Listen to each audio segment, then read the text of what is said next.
Hello and welcome all to the LCS Challengers League Grand Finals presented by Turo. A special shout out to our new sponsor, Subway, as well. Gotta eat fresh. I'm Mazel. I'm joined by Mad Magical, of course. Gotta stay mad, gotta stay a little magical. Always. And we have our wonderful player guests, Manui and Masu, to break down today's action. First and foremost, Manui, welcome. Fear has been an incredible force within LCS Challengers League. How are you feeling about being here on the broadcast? You know, we thought we were going to make it here, but we made it in a different fashion, and that's all that matters. That's all that matters. I'm happy to have you here. I'm happy to be here, too. Thank you so much. Masu, how you doing? You hanging in there? Yeah, same thing. It's a shame I'm not here with all my teammates, but it's still fun to be here. I'm just happy to see you on screen here as well. Magical, checking in with you. Doing all right? Are you ready for some craziness today? Final day?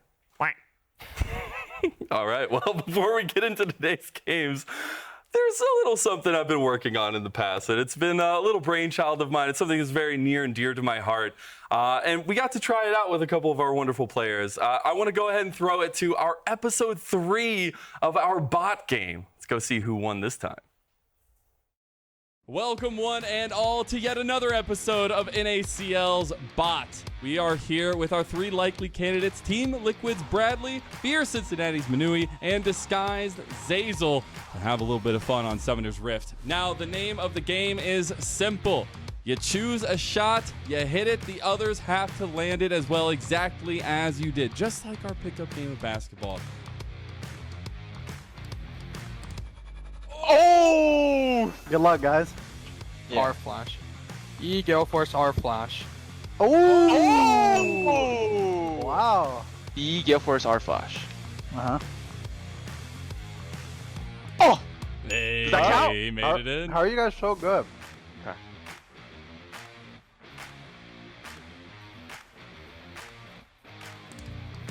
Oh, is that it? That's in. I mean, that's Oh! in. I mean, Yeah. wait. Oh, no, wait, it's not. No, it's not.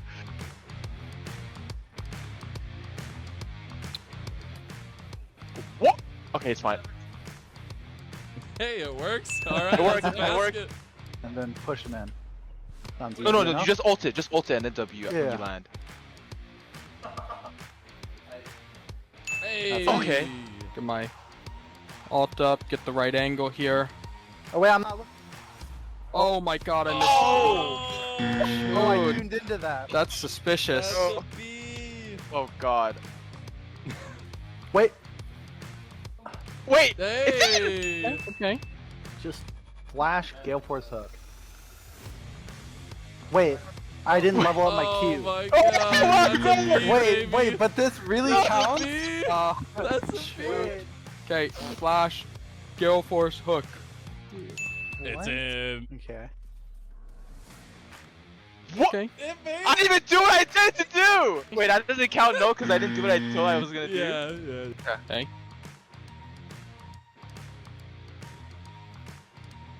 Okay, so Okay, just pop this bad boy down, throw your R for a little bit, and he goes right in the bush.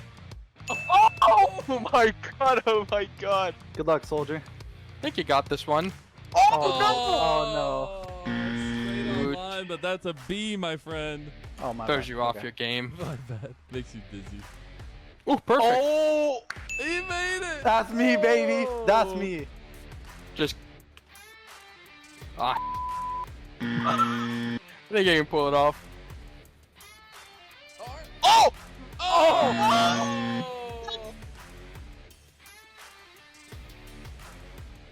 Boom! The boy did it. Boom! EQ, flash, Gale Force R. Oh! It's fine. It's a worthy O. It's That a is worthy a worthy O. O. You are first B Oh O. my god. Okay, I'm gonna go. The wall is a simple. Yeah. Oh!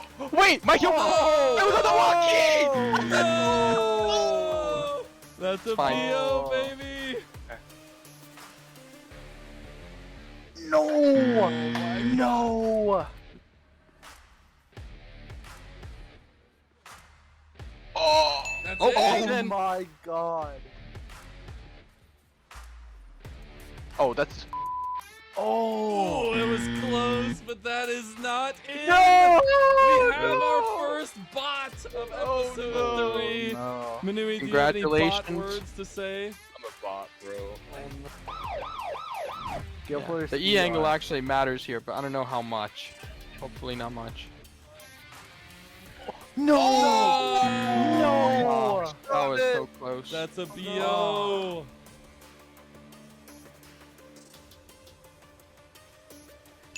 Boom! Wonderful. Oh These notes my are gonna come God. in handy.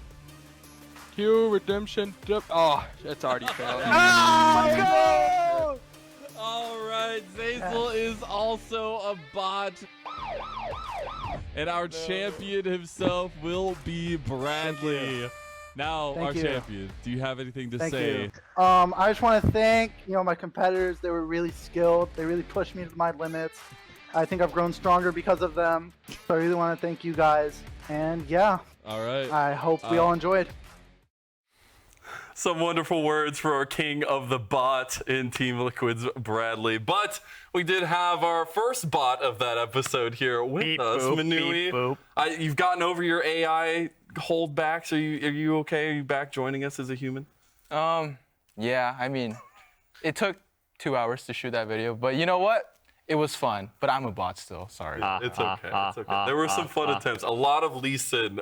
Masu, I'm gonna have to get you in a bot game. What do you think? Have you seen some of the episodes so far? Yeah, I think the Lee one looks pretty hard, but I think I could do it. All right. Got some Lee Sin mechanics. All right. Now, during our regular season, the viewers had the opportunity to help us pick our play of the split. It has been one of my favorite parts of this split as well. It's been really cool to see the community interaction.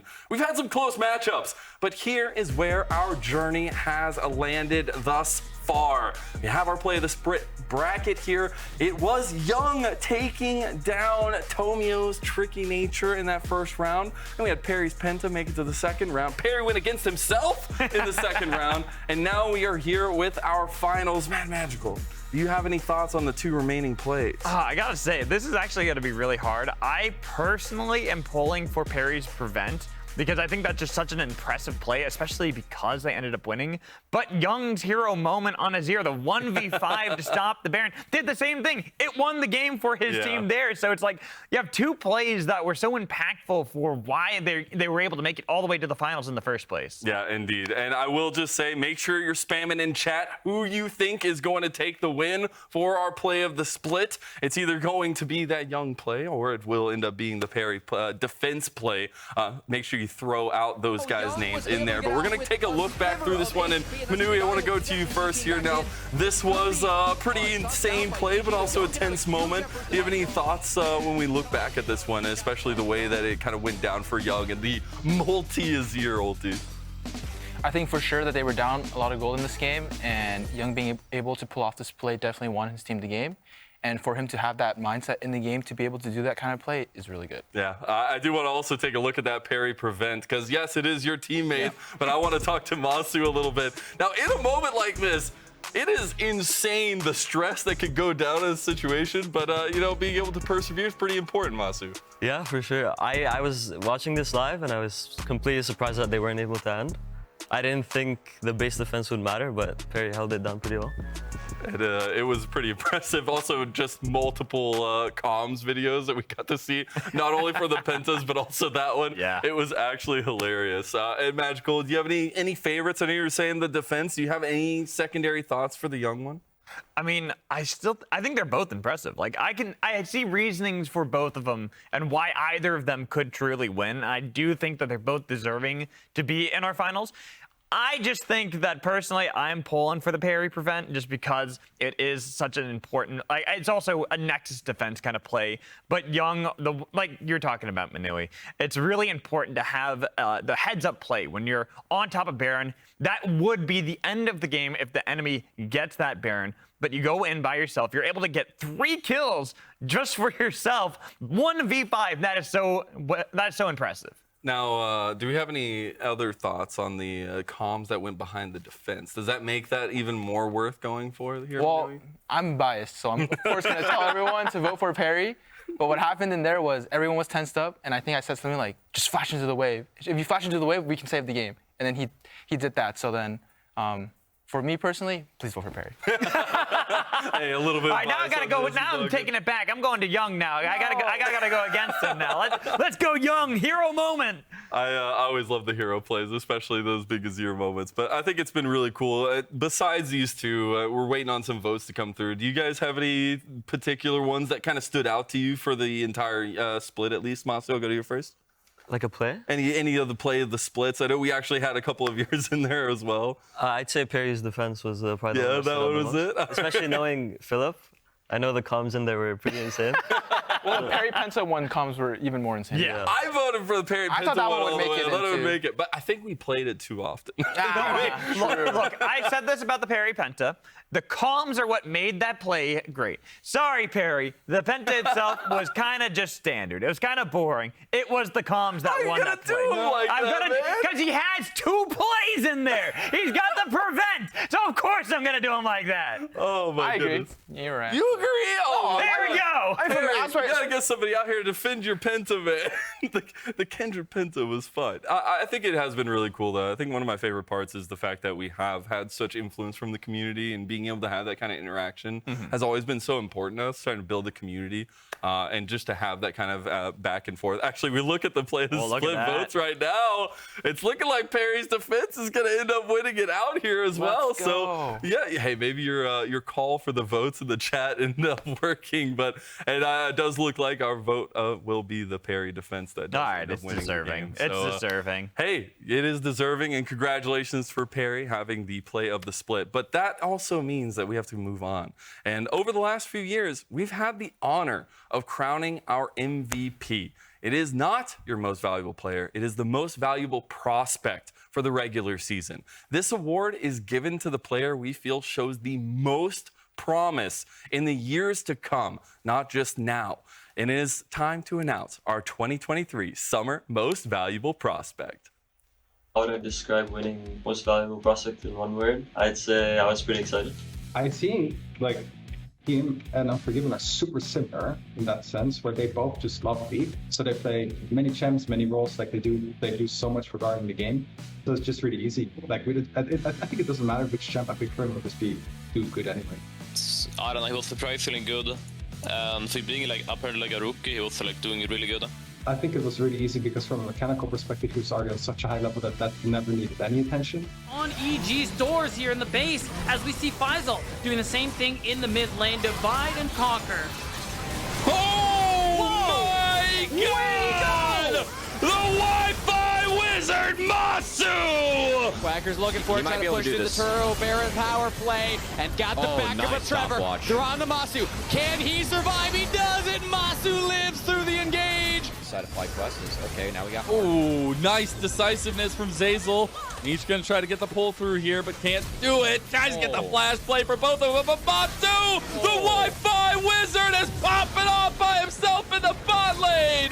Let's just try it. I tried it one game. I'm like, okay, this guy's first from 6. Nice. Okay, let's try Carthus. Man, okay, this guy plays Carthus too. I think we brought it up with something like maybe AP Cockboss, like broken, you know? And he's like, yeah, I think it beats any lane.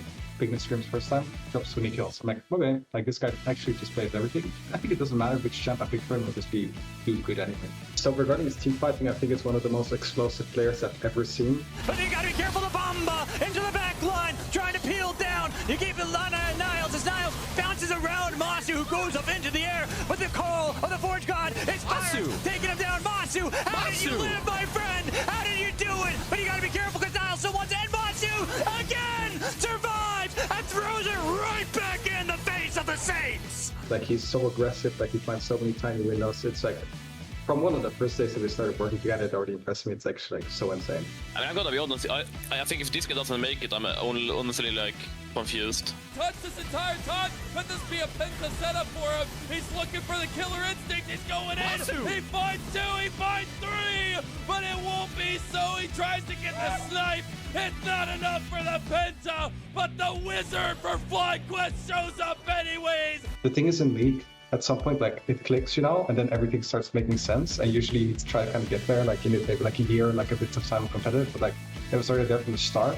So it's like so easy to work with, to like Because once you get it, everything else makes so much more sense. Or just got spawned and Masu are in a 1v5 or at least 1v3. Killer instinct. Look at Masu with the plays. He cleanses. One more auto. He flashes. He gets the kill. He's turning on NXI. And my goodness, the Wizard does some magic. Get this man out of my league next year, man.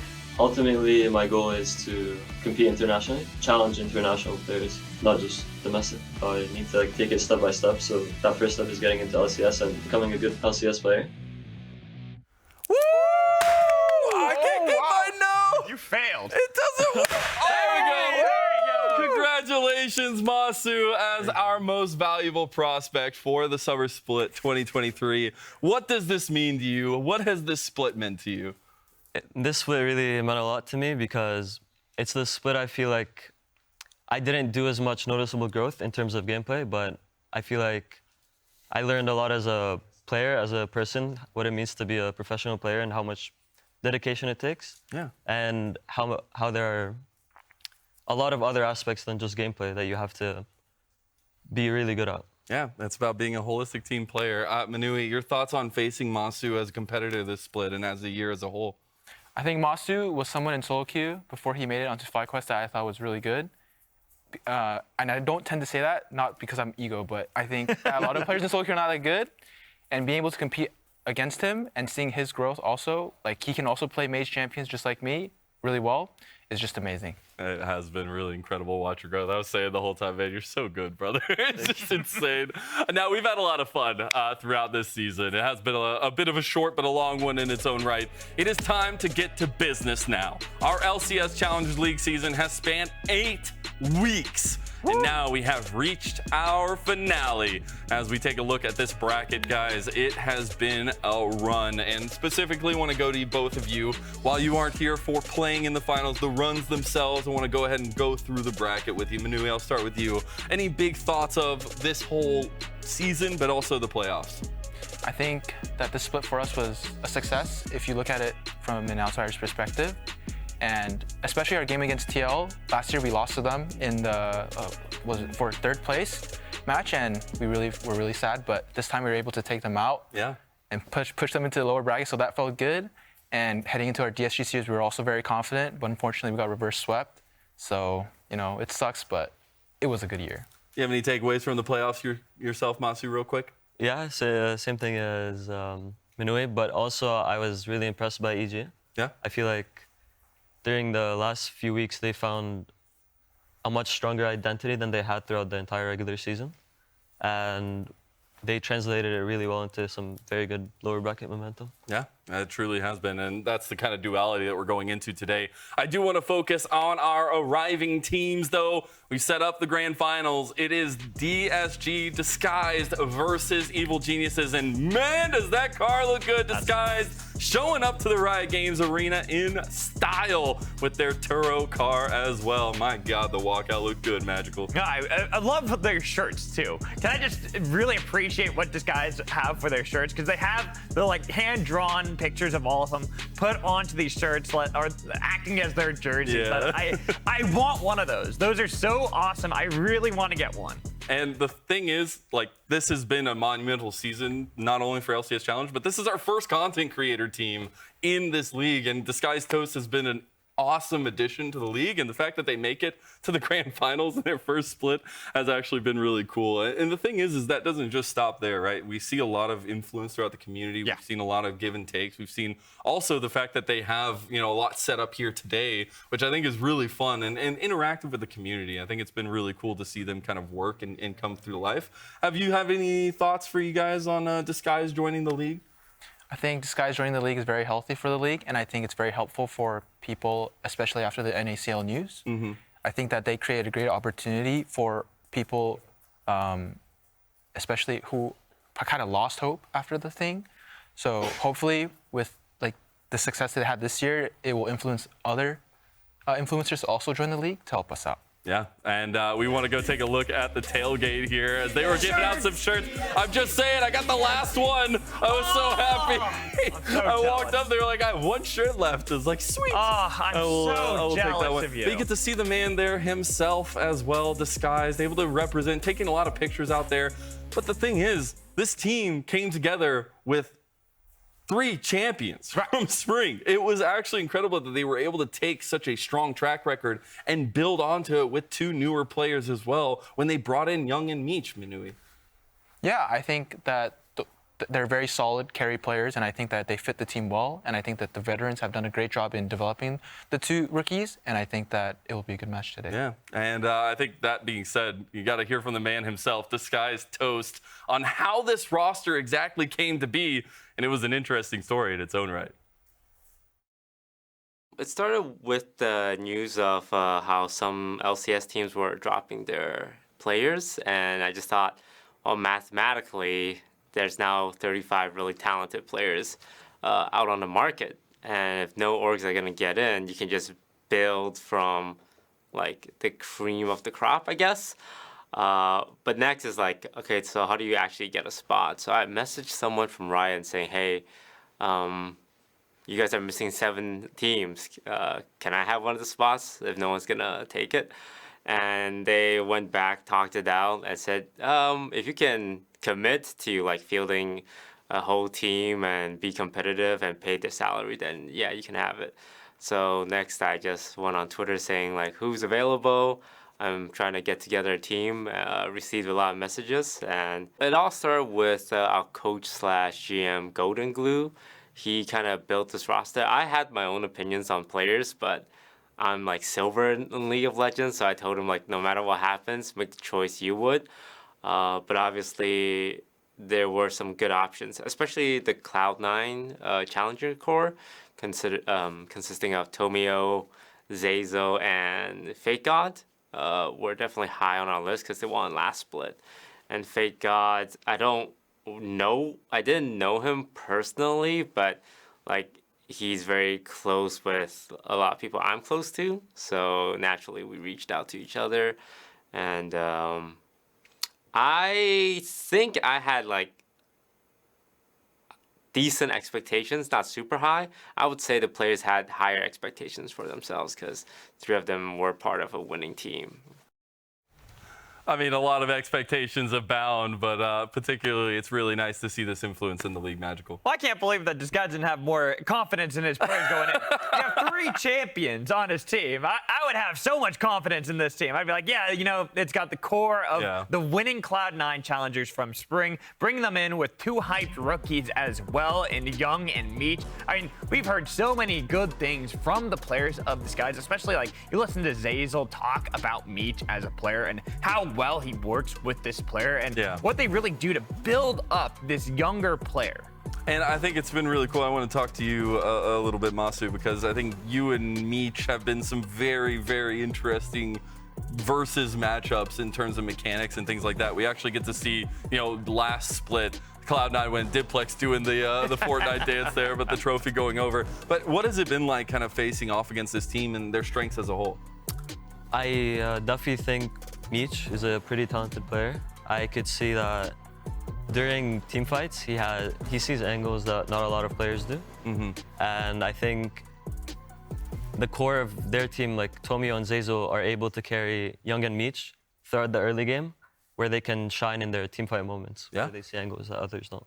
Now, their journey has been one of ups, it feels like, and only ups. It's been really cool to watch. Yes, their regular season, they were the 1-1 kings. They were always striving for the 2-0s. They ended up 3rd with some decent 2-0s as well throughout it. But it has been an incredible upper bracket run, a reverse sweep against Fear. I'm so sorry, Manui, but it has been, you know, a very, very dominant run, Magical, from DSG. It has. And this is the one thing that we've really been seeing from this team. You talked about it, the first round robin, the 1-1 kings, but really it was the second round robin when we saw them kind of level up and really hit their stride going into the playoffs especially. And there has been a team that when we look at and say, hey, how does this team like to play? Well, their team fight just feel unparalleled to so many other teams. Yeah, their team fight is the bread and butter, it feels like, of this team. The way that they execute and the way they use a lot of that experience as they come into it and spending a lot of time with that, Manui. I think it really has been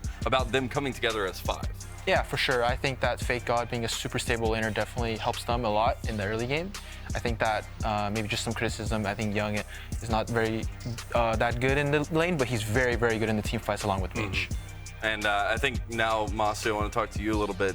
In team fights, do you feel like they just have the edge because they're all cohesed together, talking, communicating, or is it just the mechanical skill?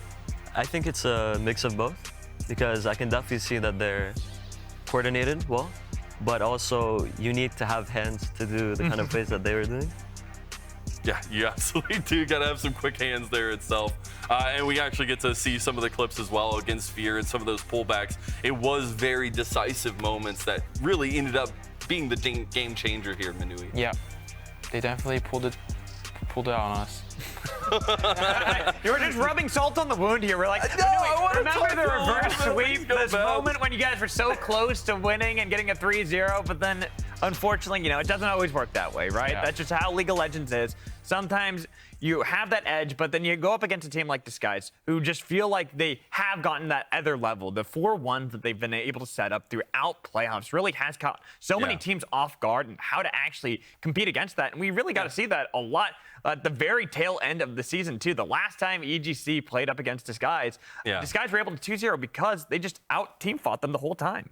Now, we've talked about the play style and the players for DSG. Now we got to move on to their challengers, Evil Geniuses. We got to hear from DSG's coach Golden Glue about meeting Ryoma in the finals.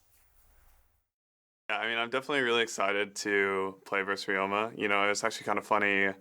I was walking around the mall the other day, and I saw him eating hot pot.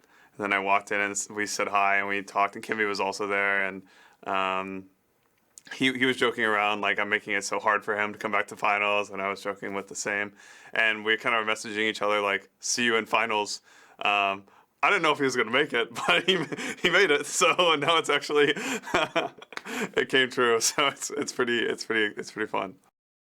He made it indeed, and now they will get to meet in the finals. And I think when we look at Evil Geniuses, it is that differing style. It is not the upper bracket run that they had, but it is a team that centers around their lanes and centers around some cool car from Turo as they make their entrance into the Riot Games Arena Magical. I have to expect that we get lane dominance from this team. I mean, when you bring a player like Surdy in, right? This guy, we saw how dominant he was in the top lane back in spring with Team Liquid first. That team was built mainly like, when they won, was Surdy popping off, was Surdy 1v9ing. Bringing a player like that into this team when you already had a strong bot lane too, like King and Smooth, they have proven themselves to be.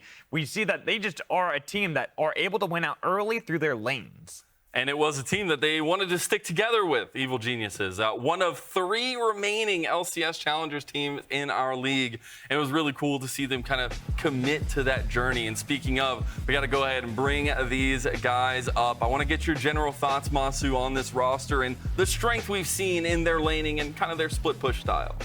I definitely think this roster has some, like, the best 1-3-1 in the league. The addition of Surdy made it so that they have a very stable top laner who usually wins lane, coupled with Ryoma and their bot lane who usually also win lane. It's made their games a lot easier. Yeah. And they've also had a heck of a journey, as I'm sure we're about to go ahead and take a walk on through. Magical is going to take us on a little trip, maybe some nostalgia of this wonderful Evil Geniuses Challengers ride. So we have a lovely timeline. I mean, it kind of skips a little bit of the beginning because we did have those visa issues for Ryoma and King, who were supposed to be with the team in spring. But eventually, Ryoma was able to join, and we kind of move a little bit forward. Moving up to head coach was also something that a lot of people praised EG for, but unfortunately, they weren't able to make it work in spring. You can see they had not the best record, 13th seed out of 16, bottom 4 finish in playoffs. So you have to move forward, move into the summer. Now, King, who was supposed to join in spring, is here for summer. So they have this team that they were meant to build up in spring. It still isn't clicking just yet. So that's why they bring in Surdy instead. Someone who's going to be that lane-dominant top laner, try to help out. And it does help. You can see the first round compared to the second round was a little bit better, getting themselves the 7th seed, so they do go into playoffs. But this was a team that was on a hot streak until they brought in Armeo. Not only was it a hot streak, but now you have this meteoric success the team's able to get with the general now on the team. The guy who has won 2 chains back last year with Team Liquid Academy. Now joining this team has made Evil Geniuses have a triumphant rise in the lower bracket to be this team that has made it all the way to the finals. The general has arrived. I know you even said it earlier, Manui, when we were talking a little bit about it, but it has been a very triumphant moment for Evil Geniuses to really pull things back. And I think Armeo is a leading general in that category. I do want to go ahead and talk a little bit about this one, though, because we did get to see him obviously getting those medallions, and we will be talking hopefully a little bit with the teams themselves and learning a little bit more about this journey afterwards, because it has been a long history for Armeo of success, not only at this level, but he was also multiple times in the LCS. And I think this guy has shown that he rises above the occasion in a lot of situations. Speaking of to the occasion, though, we do have our predictions. And guys, I want to know what this desk is looking like, because we got some DSG favor here. I'm voting on a 3-1 for DSG. I feel like that experience can really lend towards them. Manui, you're an Evil Geniuses Challengers man today. Do you have any thoughts? Well, I think they took us out 3-1. They also took out FlyQuest 3-1. So I think riding their hot streak, and also with the new edition, or not the new edition, but they looked way better with Armao than they looked with Shaden. So I think that they can take this, but it will be close. Masu, any thoughts on your DSG vote? Both these teams also beat us, but I think from playing against both of them, DSG puts more pressure on the map. They punish better, and they're overall just better at playing the map, in my opinion. Magical, quick thoughts. Your vote. Quick thoughts, disguised. Okay, perfect. Well, you've heard us talk enough. Now let's get this brawl started. Take it away, Kangas. Hello and welcome, Riot Games Arena! And everyone at home, join me in raising your glass for a toast and for a life lived evil, for today we gather to celebrate 2 teams. One, redefining esports as they have dominated their way to the top of the competition. The other, the last bastion of a time past with their eyes still set on the miracle run. Raise your glasses high for whoever is the victor today. It is us who bear witness to their glory. 2 teams will enter the arena. 1 will leave champions. So my question for you, Riot Games Arena, are you ready for a smackdown? In the top lane for DSG, the reigning champion, he makes his opponents bow down. Thank God! For Evil Geniuses, in his first ever finals appearance, his mechanics are dirty. He's certain. For DSG in the jungle, returning from spring, and this time leading from the front, the $1 million smile, Tomio! And for Evil Geniuses, splitting time in the LCS, he could be the first player to ever earn the title, 3 chains, Armeo! In the mid lane, from DSG, starting and ending his rookie year on this stage, the mid lane melee monster, Young. And from EGC, in his first final since summer 2021, where he had the series winning Shockwave, Ryomo. In the bot lane from DSG, the mechanical monster, the micro mastermind. Somebody check his router. It's Meech. From EGC, from distant seas, the bot laner who was promised here to claim his crown, King. And in support, from DSG, another veteran returns to defend his title on the LCS Comeback Tour. The glorious beard himself, Zazo! And EGC paving his road to redemption with the remains of his lower bracket opponents, Smoothie! Give it up one more time for your finalists. The summer finals begin right now.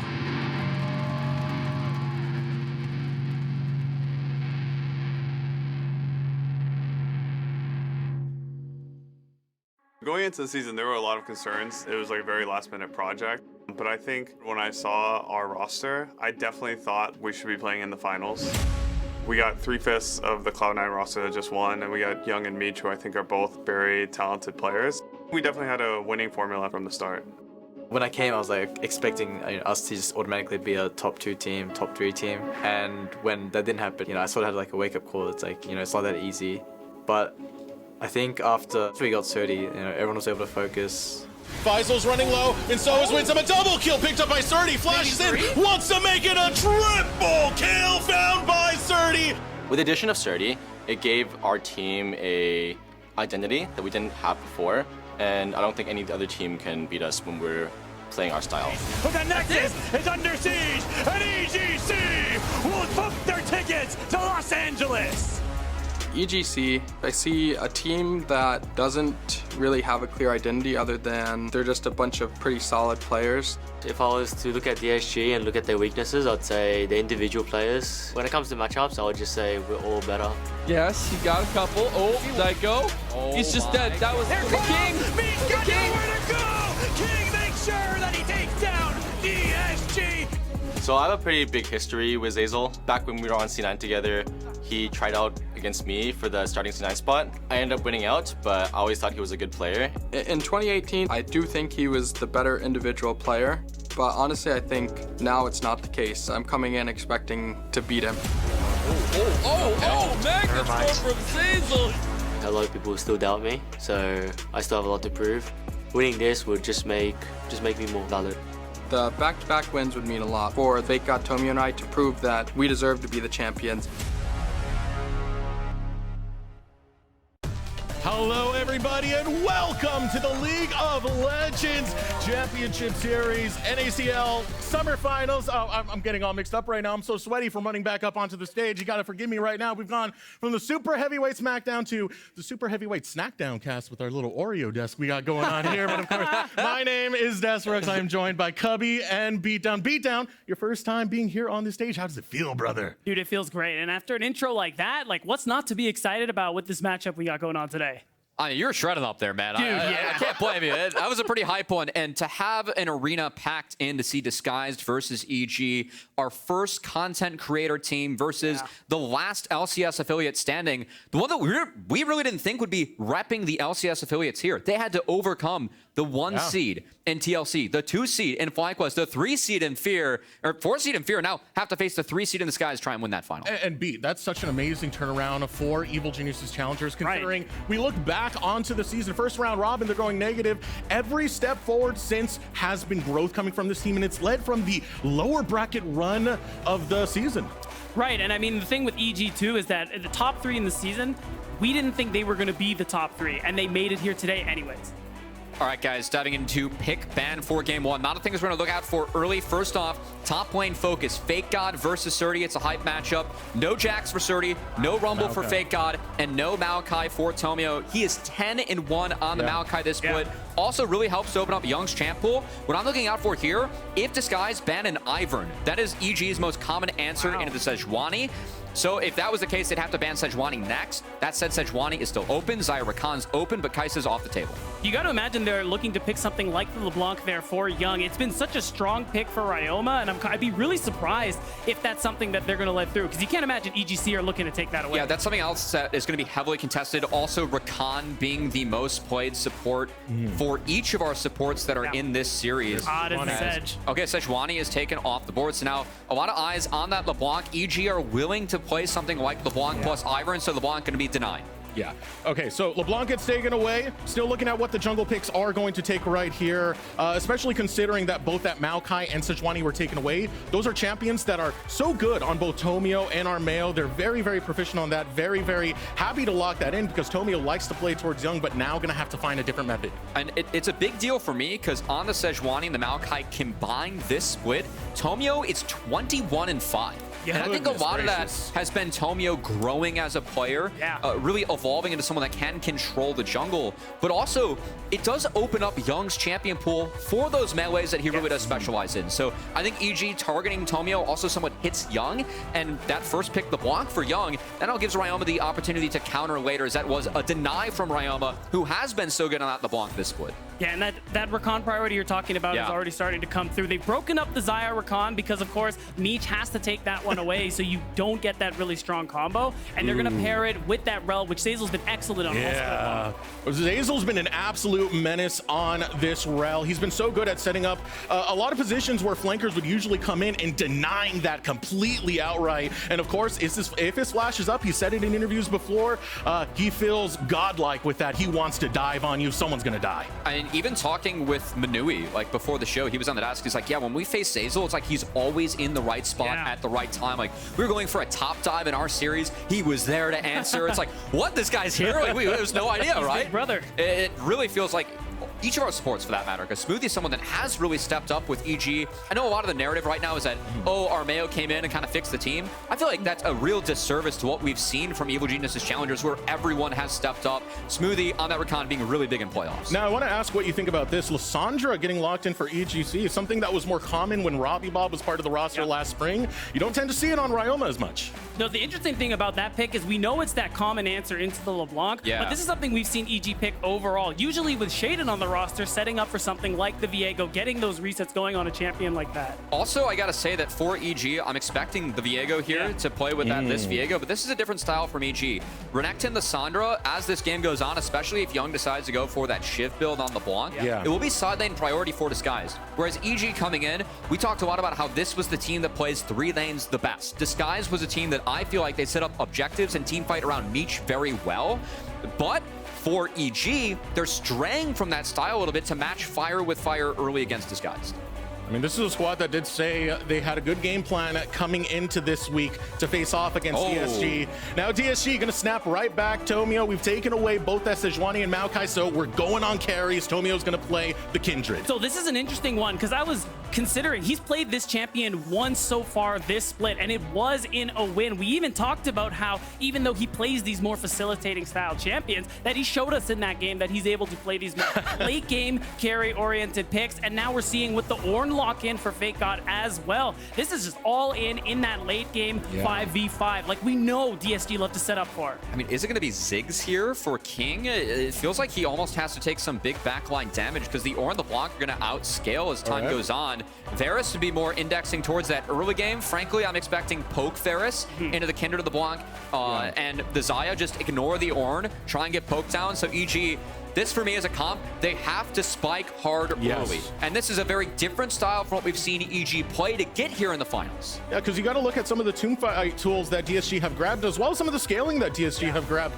In the 5v5, Ornn brings so much. Rel brings so much. If EGC can't get accelerated, they will get dropped. I mean, we could say it just straight up. EGC are on the clock. We know early game is something that they can play for pretty consistently. In this sort of style, this kind of draft is a little different from the norm, but this is just what they're going to deal with in this time around. They're trying to play for these lanes. They're trying to snowball early and set up Armeo to reset on this Viego. They should have push everywhere, so I think my eyes are going to be on Armeo, and if he can get in the face of this Kindred early, as I'm loving some of the fan signs we have around here, guys. This audience, I mean, it's not even game 1. It's not even 1 o'clock here on a Wednesday, and we've almost filled up the Riot Games arena. It's beautiful. It's going to be a great day. It's beautiful. Especially seeing one of our first content creator teams here in Disguise, of course, bringing a lot of that fan power here. Evil Geniuses Challengers being one of our more established challenger teams, one of the last remaining LCS affiliated challenger teams here, and now ready to do battle on the Rift for game number 1. I couldn't be more excited for this. It's going to be really a test to see if EG can play this style that they're somewhat straying from what got them here. Going for more early game. This is what we saw them running in spring and summer to not as much success, but with the changes that have been made, this team has been scaling. See if we can play it here now. We are now hitting the Rift. You've heard what needs to be done for Evil Geniuses Challengers. They cannot fall behind early. Got to get the ball rolling, and they got to get it fast. Yeah, really just going to see how fast EG can get going, as this is one where they are going to be on the clock. So we got to sit down with Golden Glue to talk about his journey as a coach. So let's pull that up right now. So going into the season, there were a lot of concerns that it was like a very last-minute project. For some backstory, I was basically taking 8 months off for the first time in like my esports career. So I was kind of ready for something new and kind of a challenge, and I knew it wasn't going to be an easy thing, and I wasn't expecting us to make, honestly, grand finals with having like only 1 week to prepare for a season. So I kind of saw all the concerns as just like a challenge to have fun and like see what we could do. You know, it's pretty funny. 2 weeks before the season, I actually got a call from Golden Glue. He's like, hey, I have an offer on the table. I can't really say too much, but, you know, like I've been following Challengers. You know, just want to bounce some ideas around. Like, what do you think? And I kind of throw out some names, saw the roster, and I'll put, I'm like, you know what? That is a team that can make final. It might have been thrown together late, but this is a team that has been very strong, that we had very high expectations for, with 3 defending champions on Disguise, and it's great to see them live up to that and make it to the grand finals today. And when we talk about their journey through the regular split, I mean, it wasn't really what we expected. Again, I was alluding to it at the start of draft. We had a top 3. It was TL, Fly, and Disguise. Disguise being the only one of the 3 to make it to finals. They were splitting a lot of their series in that first round robin. Things were looking really shaky for them, and we were wondering what was going on with 3/5 of that championship roster. I gotta say, real quick, diving into this game, Deserux, we do have junglers mirrored starts, each starting their blue buff respectively. So we will have Tomio working top to bot, whereas Armeo working bot to top. And I gotta say, I like this from Tomio because he does lose push in each of his solo lanes. So by taking these camps first, it does prevent Armeo from potentially getting up in the face and having the support of his solo laners to deny some camps and try and fight. So I feel like this is a safer clear for Tomio, advantageous for this guy's early. Yeah, you got to give some respect over to Armeo. He is one of the more established junglers when it comes to, you know, League of Legends in North America as a whole, whether it be the tier 2 scene or the LCS space. He's really well respected, a very intelligent jungler. You know, they boasted about him so much back last year on that LCS Academy roster. So Tomio gonna pay his respects right there. Yeah, I mean, we got to give some credit to Armeo. Even though he came down from Evil Genius's LCS, this is an LCS jungler right here. And he's shown that from the second he stepped back here into the tier 2 scene, and he just continues to do it in every game. It's not just that, like even when I was talking to him about just joining the roster, like his goals were still LCS oriented. He's like, hey, I'm trying to play well enough in these series to get LCS stage time. And we saw that this past week. He was able to play that Ivern game 1 very well.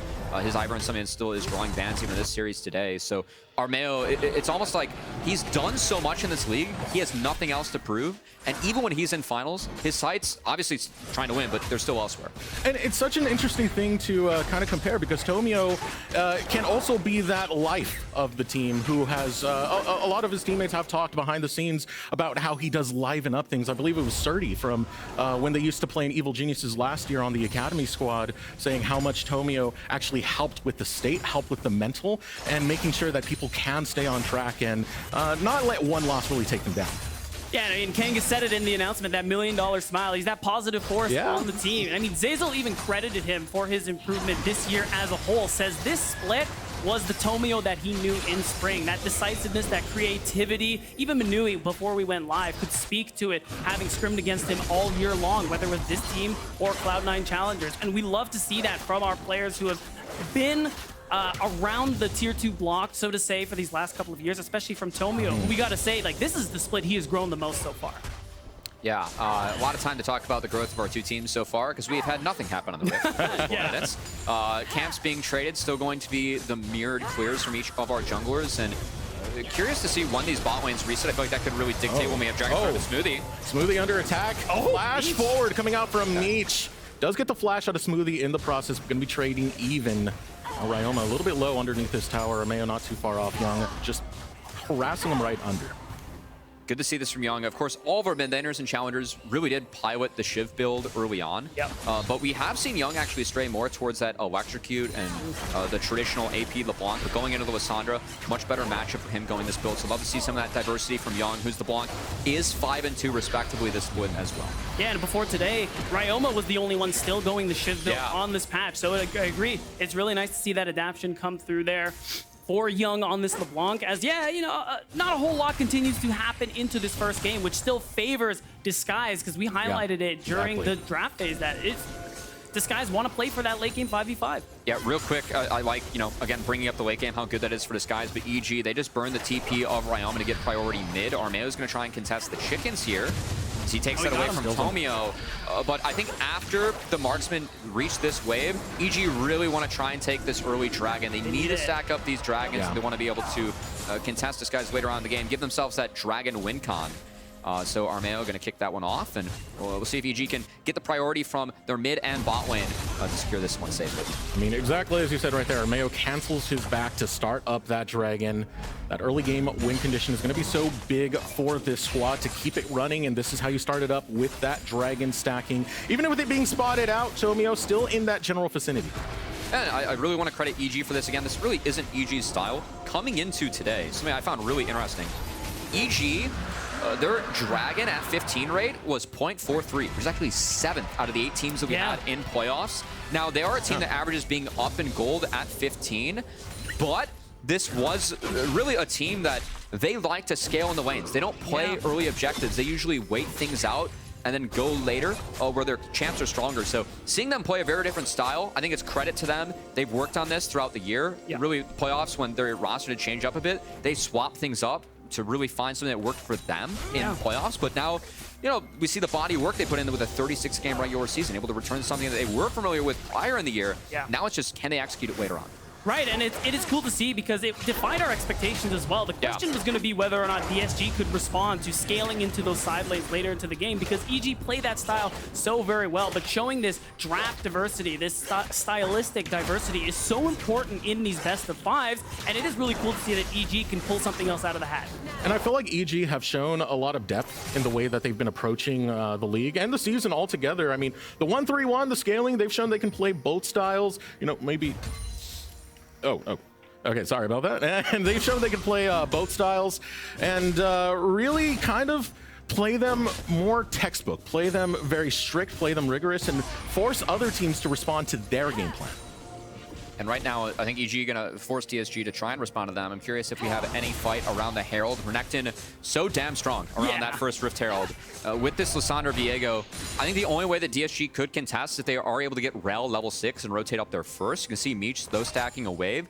If there's going to be any play for DSG around this Herald, it's going to be off of a Zazel base and trying to get involved, because the raw 3v3 should be very EG favored at this point of the game. Yeah, I mean, Renekton is just a Herald spawning machine, and just as important as it is for the Drake stacking to come through here for Evil Geniuses, when you play these more early game centered compositions, that first Rift Herald is also super important. Right now, we haven't seen EG go for it just yet. Could very well expect Surdy, who picked up a lot of that honey fruit, to try and push this wave in, as now Armeo has made this way over. I mean, you called out Zazel. They stayed a little extra in the bottom lane. Zazel is level 6, but we're not seeing that rotation actually come true. It should be EG. Tomio just got the red, and now he's going to work his way back. Armeo was spotted hitting this one, but you see that wave.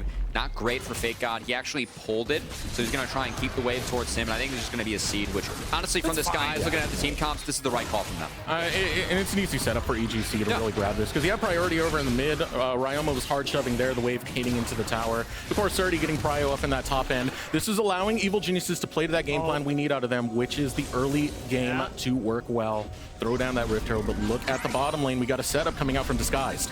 No play going to be available. I do want to make, we said it was likely to the poke Varus and pick ban. It is the lethal tempo on Varus, so it could be something where it's like a Shiv into AP build.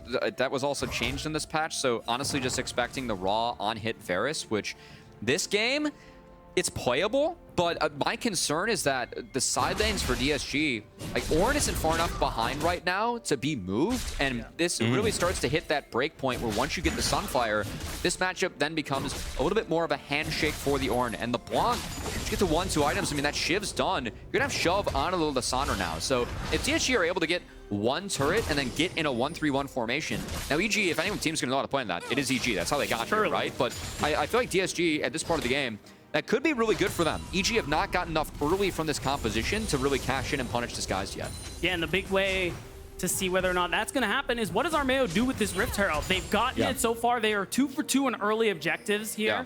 with that first Drake and Herald, but where's it going to be set up? You could set a dive for Surdy and continue to get him ahead. We know EG play a lot towards that top side, and that's part of what's been so big for Surdy joining this roster there in week 4 at the start of that second round robin. That versatility he added by being such a strong laner. And playing with any of these solo laners is definitely a big win for Armeo, especially with Ryoma being on this Lissandra, which provides a lot of utility. It means if Ryoma's able to get out of lane, even if he's not facing off with Young and using the ultimate for that, you can send him elsewhere to try and lock down the bottom lane, or even on the top side, I would want the bottom more than that. Rift Herald going to be placed in the mid for Ryoma. Dragon is up in 30 seconds, and Varus has access to Shiv, so the shove advantage will be for EG in the bot side. But you can see Tomio and Zeyzal have each done a pretty nice job at least getting first line of vision down in this river. So this could be a Dragon where DSG finally looking to pull the trigger. And a lot of when DSG fights, it's actually around Tomio and Zeyzal what's going on. Yeah, Call the Forge God coming out. Fake God doesn't have too much mana to work with right here. Gonna be hard to take down. But still, we'll flash forward, auto down, and get first blood for DSG. I mean, Surdy just got skill checked in the top side. He's got flash, he's got ult, but Fake God, he had the love tap as Surdy falls. And that's significant for Disguised as Lord, once he gets ahead of this matchup, he does not let up. And the big thing here, too, is that this is so well played from Fake God. He knows that Surdy is sitting on a lot of fury, so he hits him with that bellowing breath from a distance. Flash procs the brittle. He knew exactly how to make that one happen. Exactly. And it's worth noting, too, it secures you that Dragon automatically. Surdy never had that TP. Fake God could have joined, and just like that, EG's early game, it's been halted. That's so brutal. That was reaction check right there, because if you watched the back half of that auto, the dominance animation was just beginning. So just a millisecond late was Surdy, but it's going to cost him his life, and Fake God will get that clap in the top. Really well done. I know that sitting down with each of these top laners, I looked at them both and said, am I sitting here with the 2 best top laners in the league? They each said yes. A lot of respect between the 2 of them, but for Fake God to draw first blood on the Ornn, that's big going up against Surdy in his first stage game. And another thing too, going into today, I mean, both these top laners in playoffs actually were the victim of first blood 0% of the time. They were the only ones who were never part of it. So Fake God just handing that one over to Surdy on a silver platter, as he's now the sole holder of that position. And fun to see how Fake God's been playing as of lately, because in the first round robin, he was an absolute beast, man. No one could hold a candle to him. Second round robin, he was kind of tempered, but now that we're in playoffs, we're seeing that revitalization of Fake God once more. Fake God, first round robin, he was my vote for most valuable prospect, and he was up there. He didn't end up my top 5 given the second round robin play. So for him to really return to really the form that I saw from him at the start of the year, it's been really good to see from Fake God this playoff. And again, going up against Surdy, a top laner who really no one's been able to match so far with EG's run. That's a great sign for Disguised early on in this game, as things look really good for Disguised right now. Like, given the draft and the game state they have, this is a great scenario. Disguised is very happy with where they're sitting in the game at the moment. Right, it isn't just the matchup and isolation on the top side and what that means for these two. It's just the fact that late game is so good here for Disguised, and you can just see that so far. EG, they're 2 for 2 with the first 2 objectives, but now they haven't been able to really pick up very much since then. Just some plate gold, 0 kills, and not much to play for. And a couple things have been interesting for me with EG this game. First off, when Shiv was built by King, Smoothie didn't leave that lane. You can't leave Shiv users on their own to try and have an impact on the map. And second off, EG's got to fight now. When you look at this comp, this one-item spike for Renekton and Lissandra Viego, it's so big. They really need to, I think, force the issue on this top side, because Ornn's going to outscale Renekton in the side lane and become a menace to deal with. And also this LeBlanc, you can't really move her. Now she has the treads. It's gotten even harder already. So I think things are getting more difficult for EG as time goes on here now. And if you want to find something to fight around, if Evil Geniuses want to press that issue, you do have the Rift Herald that's going to be spawning quite soon. Dragon will be spawning 2 minutes after that. Something to fight around. The more you're able to get, the more you force DSG to try and make a move. And already, Evil Geniuses kind of freeing up Smoothie to head into that direction. Armeo also coming off the respawn towards the top side. Yeah, by all means, this isn't doom and gloom yet for Evil Genius Challengers. They're not where they want to be, especially considering the comp and what they're walking into, but they still have tools to play for. Those one-item spikes Cubby talked about are online, and we do know now that King is going for the AP build, so he does offer that little bit of late game insurance here. But right now, you can see EG focusing a lot of their energy trying to flush Disguise out of the top side of the map in hopes that they can secure that second Rift Herald we highlighted. Look at this, Tomio clearing out the wards. A lot of fight for vision coming out. Evil Geniuses have already started up the Rift Herald. You do have Smoothie on the flank. Teleport going to come out. Both top laners going to show up to the fray, and we have a team fight just waiting to begin. Armeo's on the wrong side. Has to come through with the flash, and now DSG are the ones with control of the Rift Herald. This is a good setup for DSG right now. All Fake God has to do is mark Surdy, and then all the pack. Zazel! Oh, Zazel goes in! Zazel's engages are so dangerous! A triple kill for Meech! Quadra kill in DSG! Sweep the floor with EGC! This is why we praise Zazel as one of the best supports, the best support in Challengers League. Players all across the league talk about it. He finds the angles, he finds the way, and he almost single-handedly won that fight for them. And the first playoff game we saw from this guy, it was all about the Rel Rumble combo from Fake God and Zazel. This time around, two of the defending champs we have from Spring syncing up as Zazel gets the party started on Rel, and Fake God able to easily capitalize as the instant they cross the line, Zazel draws. He pulls the trigger. That's a 3-man for each. Fake God follows up easy, and this guy's game one's in their pockets. Yep. At this point, it's their game to lose. With everything they earned in one fell swoop, it's just such a powerful position for them to be in. And for me, like, the really interesting part about this, guys, I'm not one for stats. I think stats are mad overrated. But I do have a group of stats that I feel like really sum up this guy's play in playoffs. Ready for this? Hit me, hit me. Tomio and Zazel, they have the 2 highest KPs in the league. Each are over 80%. Meech, second highest DPM, averaging 790 a fight. It's just all about group up and protect Meech, man. That time around. Look at how easy that fight was for Meech, dude. I could have played that with one hand. All you need to do is right click. I mean, that's the beauty of the setup that Zazel has been providing. Said in the interviews, if he has flash, someone's going to die. He's going to engage, and he is going to take someone's life, and he showed it right there. Going on to 4 people as Tomio chasing down Ryoma, and now DSG laying claim to the jungle of EGC. You're so powerful on this map right now as Disguise. You're sitting on a 3,000 gold lead. Those one-item spikes that we talked about for EG are honestly null and void at this point because now they have fallen so catastrophically behind. The only real thing you can rely on is that bit of late game insurance you have for King, but it's so hard because even with this AP build, where you're doing a lot of damage, even to champions like Ornn, like, who's gonna frontline for you when Zazel's jumping in like that? Look, I'm looking out for any of the Sandra Viego combos as Armeo does have an angle on Young. Here we go, Smoothie pops the ultimate, able to catch 2. Armeo goes forward onto Zazel though, and Zazel's able to soak that damage. Armeo will finally break through, and now the chase, looking for Young, coming through with the claws, gonna be Ryoma, but EGC only gonna find 1 kill.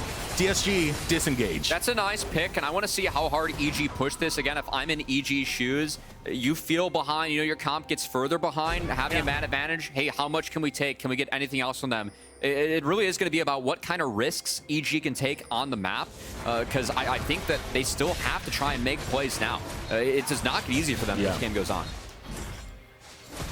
They have plenty of playmaking tools, especially around neutral objectives. Think about the zone control you can really set up right here. I mean, Smoothie already showed the power of that Rakan ultimate, but also the Chain of Corruption, the Frozen Tomb. Those are going to be big for making sure that Evil Geniuses can secure some type of late game win condition around something like Dragon, where they already have 2. Yeah, and that's kind of a little bit of a look into what the win con here is for EG. I mean, this is why I really like the Lissandra with the Viego and the fact that we're seeing King go this AP, a lot of burst damage, basically one-shot build. Because even though overall you do get pretty hard outscaled, Armeo does have the ability to turn things around if you get him resetting on this Viego, and that's kind of your one sole hope because it does 2 things. One, it gets you that numbers advantage, of course, and I mean, we've all seen Viego. He's been out long enough. Once he starts getting those souls, he is a monster. And we had a lot of early farming coming out from Armeo, just from how the early state of the game was. Both of these junglers didn't really interact with the map until they could get going. And now taking a look at the gold that was able to be really gathered by DSG, as you were talking about, Meech didn't have to do much to earn that gold. Nope, just get to 4 kills off the engage from your support. That's pretty sick, man. Now 8.3K. Yeah, that's like a little pat on the back afterwards. Like, thanks, Zazel. You did your job. I'm 4-0, you're 0-4. You know, that's where it's at. Right, well, what more could you possibly want? He's already got that Devori Quick Blades come through. We want to talk about item spikes. That's a big one for the Xayah. And at this point, Meech is the one who is really running the show alongside Tomio, who's still sitting on that Trinity Force, and he's working away towards that black. Oh, hold on. I do like how Tomio's set up to actually hover the block lane. I think that's the play right now for EG. It's already treads on the Blanc, so it's pretty tough to find that with Sonder lockdown with Viego. Just your timer's not nearly as good as it is earlier in the game. But I like how Tomio is at least hovering this lane, making sure that Young, at least like if there is a play on him, he can answer, and really just having the understanding like, hey, no one can make a play on Fake God. I don't need to hover his lane, right? Yeah, exactly. Play elsewhere, yeah. Oh, Fake Young's God going can in. make a So play. Tomio right here. They're engaging onto Armeo. Armeo's starting to get low. Here comes the teleport, and the call of the Forge God finds the knock up into Ryoma. Armeo falls. Ryoma will soon follow. It's 2 more kills for Disguised. That Herald fight blew up this game. It's so tough for EG to play out their comp now. Well done from Disguise. Fake God, great TP from him as he shuts down the one play that EG was looking for. This Baron is going to be free, and this game 1's going over to Disguise. And wow, what a convincing first game so far. These first 20 minutes have been incredible for Disguise. And the fact that we are seeing something new from EG, not what has been giving them a lot of success in these playoffs. And Disguise, they're straight in their comfort zone, and they've been playing it well. Yeah, and it's wild to think, too, that, you know, EG, this was a team that they were dropping early objectives to scale 4 lanes later. They were playing out the 1-3-1s, the 1-2-2s, the setups with the Ivern and the Nocturne. Ivern, Nocturne both denied from EG. They go for this early game comp to match some of the later side lane, and Disguise would have it. Disguise, they took him out of the game early. They completely blanked him. And it all started with that top side, getting a kill up there, then the Rift Herald to follow suit. And now you can kind of see the nervousness on the face when you're falling this behind. 21 minutes in, 5.2K. You know, he had his hand in front of his face, but I feel like I saw like it's Team guys. Like, you know. He knows the cameras are there. It's all right. We're warming up. We're warming up, man. Ryoma, it's a good trap though. Oh yeah. But gets it onto Meech, but Meech does have the Featherstone. Should be okay. Has a lot of people right in front of him. Nice use of stopwatch right there, but Armeo will still fall nonetheless. Will a kill get returned? Tomio really able to put the Lamb's Respite right down, and even with the turret swinging away, he will heal up and get to safety. And props to EG. You can see with Ryoma sitting in the bush like that, they understand that they're in that position where they need to keep trying things. They need to keep looking for plays. But Disguise has had an answer for them at every turn, and they got a really early Turo Baron buff as a result of it. And you can see the gold that they've been able to continue stacking. They're going to get their next Drake. That's halfway to a soul. And hold on. Okay, yeah, we got a dive going out. Over in the bottom lane, King gets knocked up, has to flash away. Surdy under attack as well. The chains able to lock him down, but there's no minions to continue this dive. The pressure of Disguise, though, cannot be denied. Yeah, free Dragon while that's going on too, as Disguise, they can just keep this formation, take whatever they want on the map. Nothing for EG to do to answer them. I mean, even with this Varus build, they get outranged pretty heavily too. Yeah. There's really not too much more to talk about this game. Just Disguise putting on the finishing touches. And I gotta say, this is a great start for Tomio. Kind of fun story with these 2 junglers. You know, last split, Armeo was the jungle coach for C9. So that jungle building, it was Blabber, Tomio, and Armeo. Now to have both of them go toe-to-toe, I know Armeo has been good friends with both Tomio and Blabber behind the scenes for a long time. Friendly rivalry, you know, as, you know, it's the people that like to talk trash in Tomio's Twitch chat, you know? Armeo versus Tomio here. Definitely a lot of respect and, you know, friendship behind the scenes between those two. But for Tomio to really, you know, have a split where his teammates have talked about him, how much he's grown, and for him to be able to take down Armeo in this fashion where just, hey, calm, cool, collected game, something that we didn't really know Tomio for when he started off his career. Again, Tomio continuing to show some of that growth that he's really had in Challengers this split. And I like it because, Beat, you were mentioning it. How many times has he played the Kindred this season? Once. Just once. Everything else has been mostly the Maokai and Sejuani. Played it once in summer. I mean, regular split. Kindred was like banned every game, I feel like, for Challengers. Like this pick was just... Except against DSG because Tomio was that player. It was the Sedge, it was the Maokai. That's true. And this time around, he even started earning that respect. But look at this, Disguised going into the jungle of EGC, and EGC have stacked up 5 over into that direction, so a little bit too dangerous if Disguised do go forward. Instead, not going to really push the luck right there, just going to try and fight for some vision control, back off, not take anything from EGC, as they don't want to give up this strong 7K lead they've already amounted 24 minutes in. To be honest, I'm not sure they're in any real danger of giving up that lead, Distrex, because they've been playing this game very well. They have a tremendous We've said that so many times in Challengers League. I have a question. We've used the word done and dusted before. Did I say done and dusted? Cubby, No, did you hear me say done and dusted? Fair. Exactly. I haven't said the 3 words yet. And it is when Cubby says it that this goes awry. Yeah. That's my one. Yeah, exactly. Not yet. I'll have you know I've never said it on broadcast. I mean, I might not phrase it that way after that Herald fight, but that is what I meant after that Herald fight. That counts, yeah. We're trying to get around the curse, you know? we don't flop too hard on the stage, right? Then again, this was game 1, you know. Yeah. I did watch the NRG versus TL series, so anything can happen on the stage, really. True that. Oh, so you know what it is? It's not you. It's the stage cover. Yeah, it's got to be it.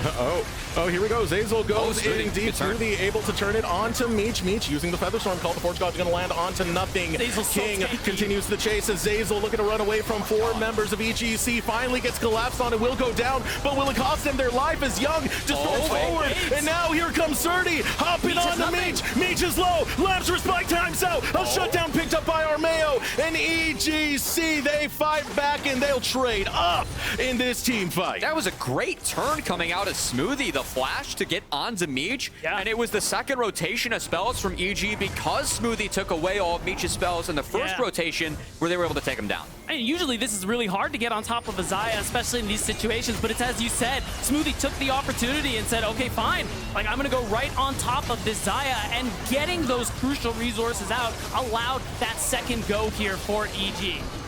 Yeah, well done. It looks like Young didn't have access to that power TP. He was showing on top wave. That's what made EG pull the trigger. And good fight from them. Love the conviction from Surrey too. Realizing, hey, Meech, no cleanse, no ult, gets the flash, take him down to the back half as EG. We've shown some fight. I feel like at this point, you can take this as momentum into game 2 when you're going to be down 0-1. I don't think this game's changed at all. But hey, it's something positive. Yeah, talk to him, Cubby. I was going to lead in with you starting to sweat now, Cubby, but no, calm and collected. That's his way.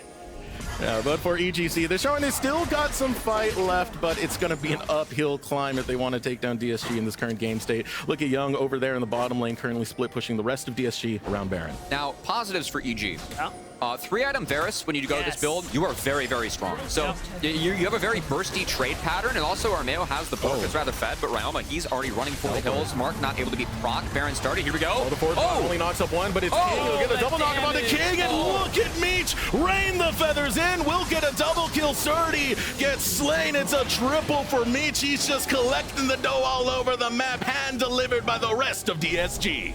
Meech might have gotten all the cash, but that fight was made by Fake God. The engage, King wasn't able to move. He kept the entire backline in EG standing still while Meech free-fired.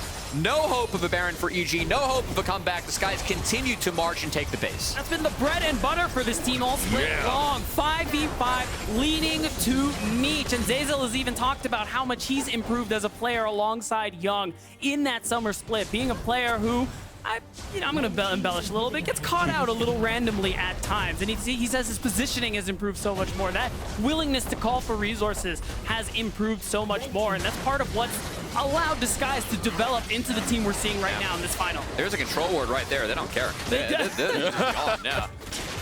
I mean, for Meech, I don't even think it's about positioning. I don't even think it's about his play right now. It's about the team hand delivering it to him and saying, Meech, grow, thrive, and body these fools. They're watering the plants, soil, mulch, whatever plant things. I don't know. I feel like Manui and Masu are just like sitting in the the analyst desk. Like, dude, if I got to play in this game, man, I can do what Meech is doing. Come on. I always wonder because luxury treatment. I don't know. I don't think any team in this league plays to their AD carry as much as DSG does. So as an AD carry, there's got to be that little bit of jealousy. Like the only one was FlyQuest. Yeah, that was really it. Yeah, it was the only. And Meech and Masu got a lot of comparisons to the point where they're making the ping jokes, man. Yeah, true. They did, and to see Meech continue to excel again. This guy is 790 DPM. I mean, this is a team where it's not like Disguise games are super bloody. It's just that when they fight, they take 5v5s that are usually dictated by Tomio and Zazel, and Meech is the one who's set up for success. Zazel said it himself in interviews. If we go late, past 30 minutes, Meech has got us. He can carry us through. And I feel like Meech, we've always praised him for his reaction speed being really good when he was coming on up. I think he spaces really well. Something that not a lot of our younger marksmen do well at this level. But Meech, to see him continue to grow, continue to evolve, and have a game like this where, it's easy for him, but man, he's making it look easy because he catches in everything he's given. When all else fails, there's always Meech. Here comes Zazel, able to get a 3-man on the magnet. Storming, it's a disaster once again for EGC. These engages are oh so deadly in Disguise, and a triple kill to Young. They'll take game number 1 of our finals. Sturdy's the last one standing as DSG demolished EG in this first game. Early game comp, didn't work out. Disguise, they won early, they held on. Only one slip up in the mid lane. Besides that, wonderful game from Disguise as they showed some strategic diversity and really took it to EG in that game 1. That was some disgusting stuff coming out of Disguise. They played it oh so fast. I mean, EGC came in here with an aura of confidence on him. Surdy was even saying in interviews that this was supposed to be easier than the Fear game, and now Disguise is making it look the other way around. I mean, this is a Disguise who came off the back of a reverse sweep in that winner's final to make it to this match today. And the fact that they are just making it look like light work really speaks volumes about the growth we've seen from this team. Yeah, nothing like showing up in t-shirts and clapping the team in jerseys, you know? Oh man, that smile is definitely priceless. That beard is as well. As you said, this was an early game plan coming out from EGC, but they just couldn't get it to come together. Ever since that Rift Herald, it was a complete disaster. I do want to credit Tomio though for his map setup. I feel like going top to bot with the pathing there was really key, because when you have a mirror jungle setup and you're pathing towards the lane where you have Prio in Tomio's case, it's really tough for Armeo to force early, where he was going to have push in the first, or mid and top in the first few waves. By Tomio taking those topside camps, getting to the bot side and having a mirrored path, Armeo can't invade because his bot lane doesn't have priority, and then all of a sudden you get full clear handshakes where Kindred's going to take that every day of the week. So I think the map setup was really good from this guys. EG couldn't get anything going early, and we saw what happens when you don't get anything early with that draft, as EG got outpaced and this guys took a pretty easy game 1. And I mean, Evil Geniuses Challengers, they've been ripping apart some of our other seeds within this tournament. And to see them get devastated like that beat, what does that put into your mind? I mean, I'm not feeling as good about my EG prediction. I will say we got, let's all temper the expectations. Let's all relax a little bit. It was a great game from DSG, showing us a little bit of something new in that early game. But this was also a very different look for EG when we consider the success they've had, especially in playoffs with that lower bracket run. So now, going into game 2, I suspect that we are going to see them go back to that kind of late game 3-lane setup that we've seen so much from them. All right, and now that we have some of the expectations kind of set right now, I mean, we've seen the draft go completely different from what we know these teams to go for.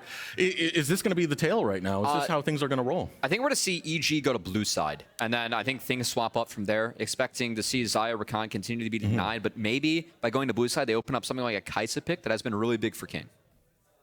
Yeah, it could definitely be the way to go for EGC if they want to bring this back, because right now being a game down, you don't want to lose the second one. That puts so much stress on. You're going to have to pull off a reverse sweep to be able to get back. I mean, for EGC, it's not the look we were hoping for. I think Disguise right now are firing on all cylinders. Yeah, and I mean, I kind of agree with Cubby too. They got a couple good looks in that game, and the fact that you are not just rolling over and dying in those situations, I think really is a good mark for Evil Genius Challengers. The fact that you're behind, you're outscaled, you basically lost in every single way at this point, but they're still looking and finding some of these kills, finding some of these successful plays where they trade up.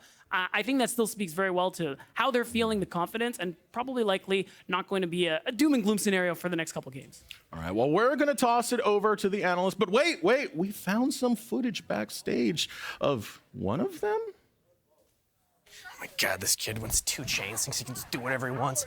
I don't have time for this. Oh, Kangas, what's the matter? Bradley's in the chair again, man. God, Bradley, get out of the chair. What are you doing? That's not your chair. You're on the analyst desk. Come on, you're not playing today. Let's go. What's that? I don't have time for this, man. Jeez.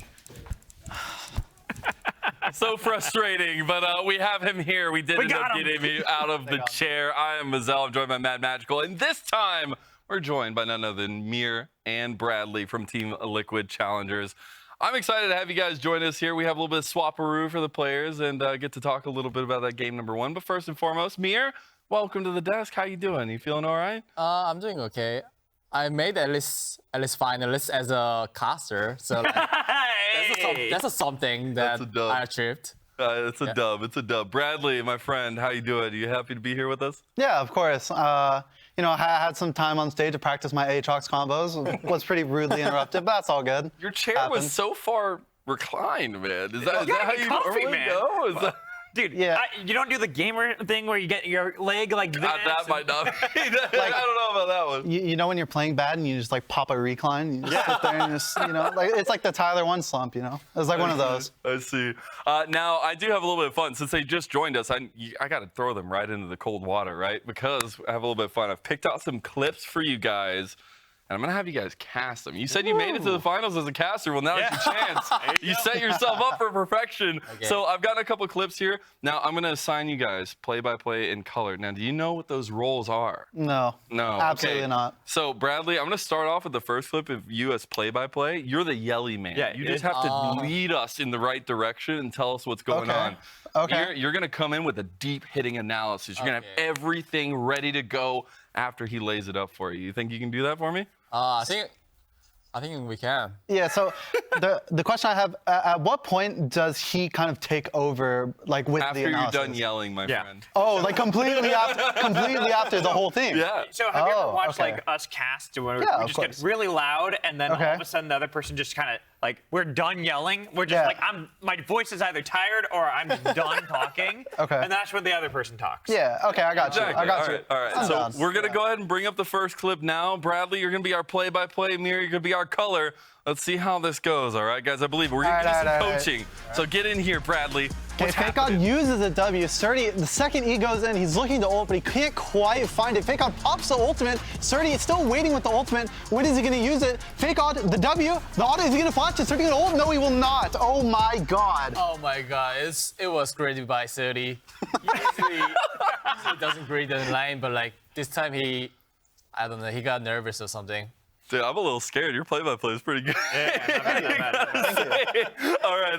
Let's go ahead and bring up. So not bad, back and forth. You know, as a color, sometimes if you're really energetic, you just throw in a or like in the middle of it. In his cast, you like derail him. But this time, we're gonna switch it up. You're gonna be play-by-play, and Bradley, you're gonna be my color. So let's go ahead and throw up our second clip, and Mir, you're gonna take it away with our cast. Okay. LeBlanc catches Diego here. Oh!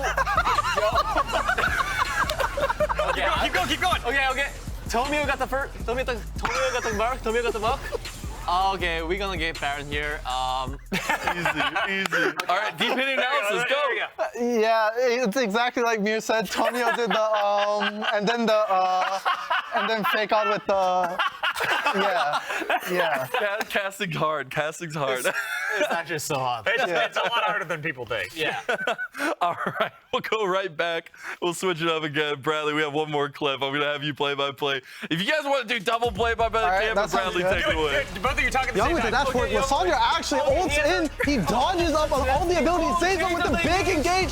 King hitting, but it's not doing enough damage. They're going in on King. Does King have the damage? No. He's 1v5. Please help me. Please help me. I love the throw up of the Cloud9 emote there as well for Zazel. Just add insult to injury. 30 seconds, I'm AFK right now. All right. I'm out.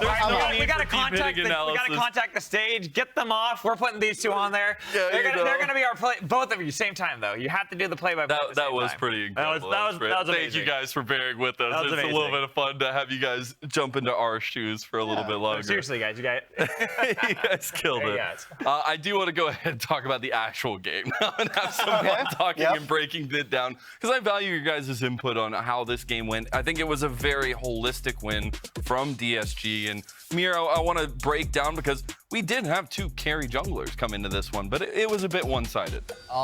Yes, I do think this GSCom is like more scaling than compared to the EGSCom. I think EG Challengers Com is like you need to snowball through objective 5, which is you need to take at least 3 Drakes and 2 Rift Turret. But like they didn't manage to do it, right? Because for my perspective, for players' perspective, I think it's gonna be you play really bad and game mode especially because you get nervous. Yeah, and it's being on stage, right? Yeah. Right. So I do think the scaling com's gonna be win this series, maybe. All right, so some scaling emphasis as well. Bradley, any takeaways you got, especially looking at the top lane a little bit, the way that first play went too? I mean, it's a feels bad moment. Like, we're all there at some point. It sucks too because I think the core of EG's comp does really revolve around their top side of Renekton, Lysandra, and Viego, right? Right. Kind of as Mir said, you really want to fight around these neutral objectives. And when the Renekton doesn't get as much pressure and dominance as he really wants, it makes like those 5v5s when you go into it. It's like if I'm going into that at the same value as Ornn, then it's like, oh, I don't know if that's what I want, you know? What do those ornaments do again?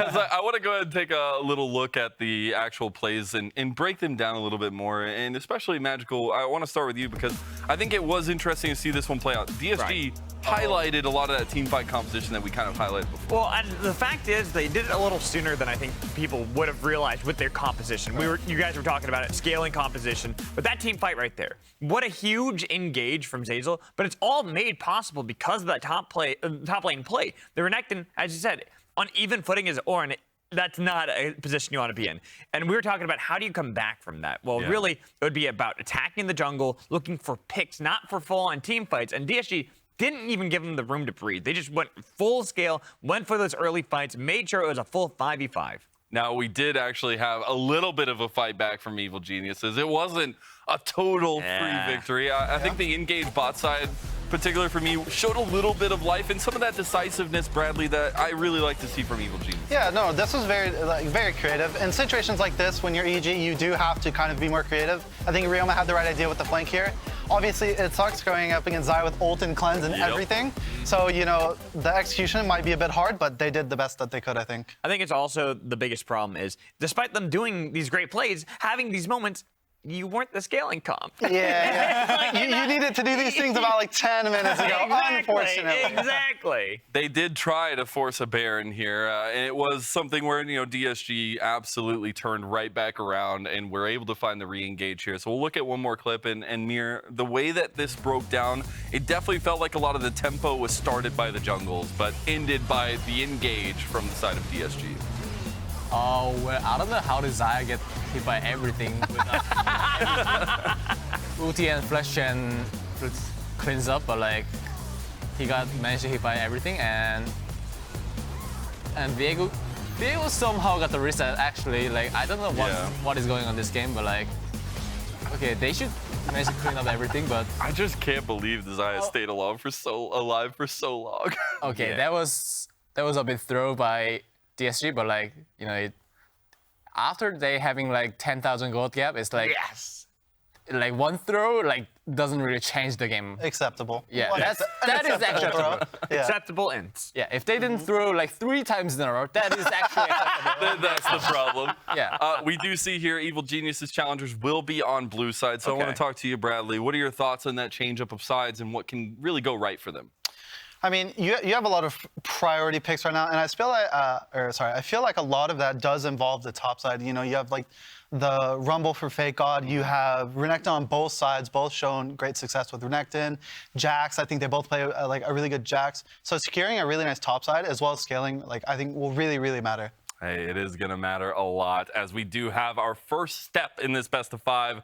Got to thank Mir and Bradley for joining us, but now we're going to go see what happens. After a short little break, we'll have game number 2. This is a good setup for DSG right now. All Fake God has to do is mark Surdy, and then all the packs. Zeyzal! Oh, Zeyzal goes in! Zeyzal's engages are so dangerous! A triple kill for Meech, quadra kill, and DSG sweep the floor with EGC. Able to beat Proc, Baron started. Here we go. The force only knocks up one, but it's King. He'll get a double knock on the King, and look at Meech rain the feathers in. We'll get a double kill. Surdy gets slain. It's a triple for Meech. He's just collecting the dough all over the map, hand delivered by the rest of DSG. The LCS Challengers League is brought to you by Turo, the world's largest car-sharing marketplace. Find your drive. Subway refreshed their ingredients, their menu, and now they're slicing their meats fresh. That's why their new Subway Series subs are preferred by this champ. And this future champ. Pros who are talking heads prefer fresh sliced turkey. And pros who use their heads prefer fresh sliced ham. More deli meats are preferred by this QB. And preferred by his old backup QB. And if we prefer it, we know you'll prefer it too. Is this slice as good as your tennis slice? I can't answer that, but yes.